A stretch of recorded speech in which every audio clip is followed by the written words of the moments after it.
هنزدانم خبرت جه های آن تنه کونه ها در دوره شیخ مسعود اشرفی توایی دور پیش کرنه. اره ایجار آمده کاری یک جشاره کی فرا را های. جبر وی که همی کردن کول اشرفی و شیخ مسعود رو نشتنه. دف جی کاری خوب بردن ها. تف رفبری ببن. وی واره رابن. سلاح دست خوب بکن.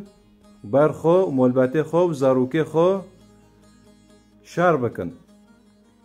اره از این آجی جوارو چروکی حوالدم. یک هبی نوی خود داووده. داوود جه ملتی جهویه. و ایدن جه نوی خود جولیته. جولیت جه فلسطینیانه. جولیت جه مروفه کی گرسه سر بخویه هر روز جهوان ده آزاره و هر روز ده به ازوار ما بکشم و واد تنه بکم. هوا کی واده به جولیت ای فلسطینی.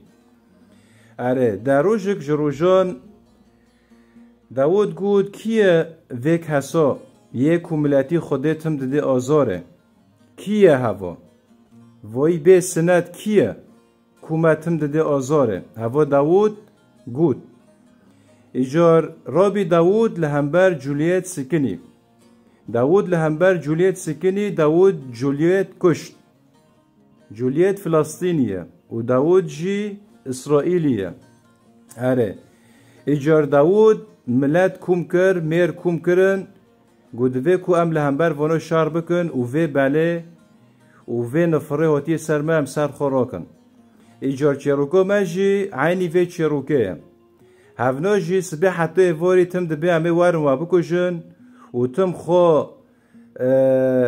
سری خوب تانه دیتنه و کس پیشه خو ندیتنه ایجار روژی به صدان داود گرک دنوب کردان دا در کون و بیجن هفنا کینه کو کردان هر روز دادن آزاره